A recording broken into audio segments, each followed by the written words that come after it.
Hey everyone, we're group 3. And we're going to be talking about Chapter 7, Pre-Contemplation for Recovery.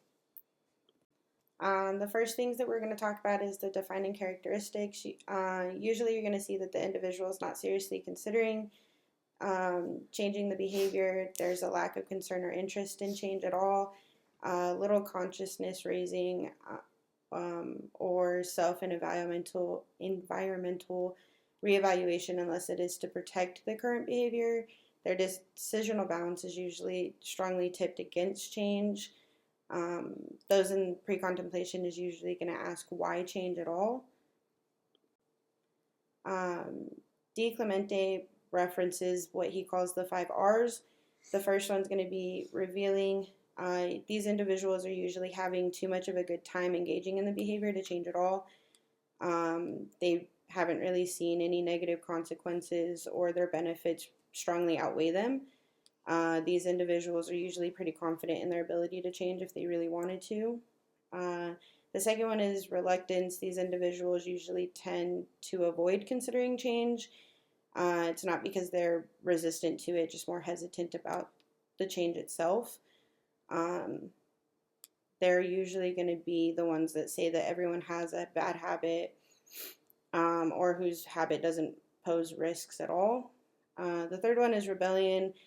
These individuals are usually passionately invested in their ability to make their own change or choices and resent anyone telling them what to do at all. Usually you can compare this to like the rebellion teen phase.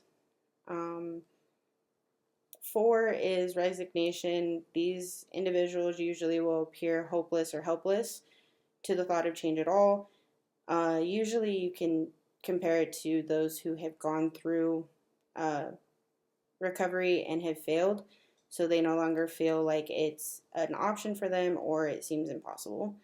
And the 5th one is rationalization. These individuals are usually going to come up with anything to pose why the behavior is not a problem for them. They're usually going to tell you that this behavior could be a problem for others, but not for them. Okay, now I'm gonna talk about that transition. The transition is when you pass from pre-contemplation to contemplation. This is start to consider consequence and contemplate change. Consideration probably needs to be done when the individual is most sober or least intoxicated or has a different distance from the addictive behavior. Sometimes they use like pressure to incentivize the individual to change, but sometimes they don't work, and they use motivational interviewing. I'm gonna talk about context of change, addiction and life context. Like addiction is often interviewed with a range of personal, social, and psychiatric issues. Those issues can distract from the individual from focusing on the addiction itself. Those problems can be such as depression, relationship issues, family conflicts, and coexistence psychiatric conditions. The second one, it can be interpersonal conflicts like relationship problems.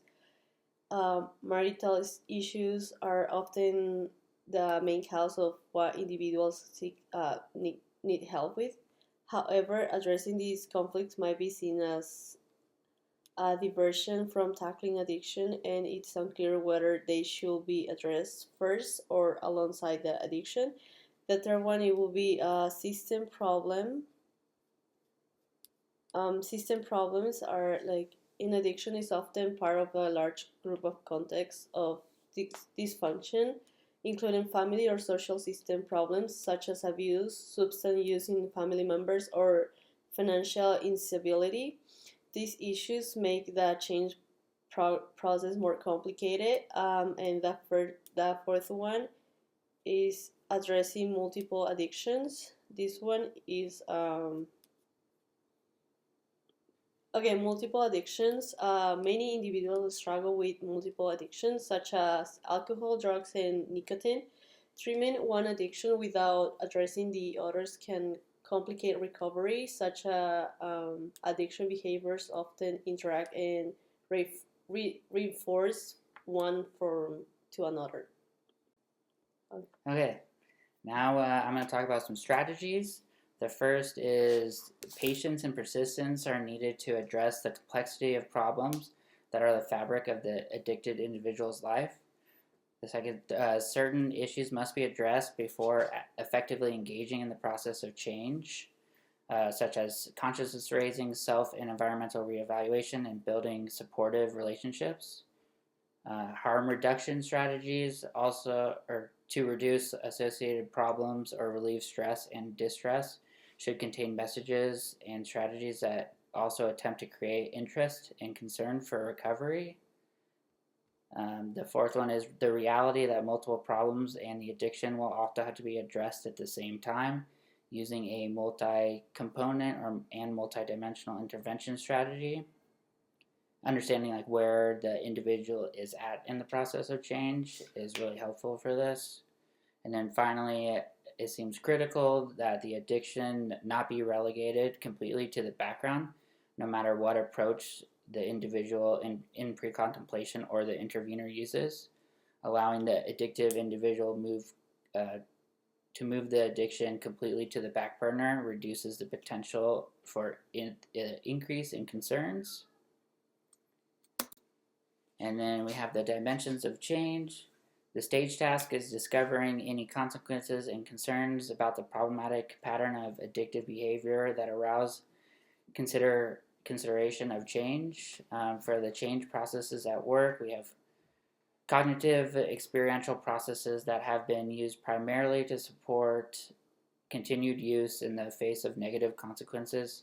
Shift to promote awareness of concern about the addictive behavior, spurring the movement out of the pre-contemplation. And then we have consciousness raising, emotional arousal, self-reevaluation, environmental reevaluation, and social liberation. The markers of change are decisional balance and self-efficacy. The context of change is multiple problems in various areas of functioning keep increasing but often distract the pre-contemplator from focusing on the addiction and can become an alternative focus of concern or intervention. Once beyond the resistance, if an individual is in the pre-contemplation stage starts engaging in honest and objective self-assessment, they can initiate a self-reevaluation process that leads to contemplation. Self-reevaluation does not guarantee a shift into contemplation, as the decision to change ultimately lies with the individual, posing a challenge for therapists and family members. Again, the decision is always up to the person engaging in the addictive behavior. Not all addiction treatments are suitable for individuals in pre-contemplation, and determining the most effective approach can be challenging once they enter treatment. Accurate and objective personal feedback is thought to be particularly helpful for those clients in some treatment approaches, like motivational enhancement therapy. It's essential to explore effective strategies for guiding individuals in pre-contemplation and just having training frontline staff on how to engage and influence them successfully. There's a couple strategies, like foot in the door strategy involves initiating small discussions to gradually build openness for deeper conversations. And then likewise, small actions can lead to larger commitments, while a large initial request can make a smaller one seem more reasonable. A key challenge is efficiently distributing recovery resources for an individual. Despite resource limitations, offering diverse engagement options is ideal. And then end this with a quote from the book: the optimal goal for society and the addicted individual is this stage of change is movement into contemplation.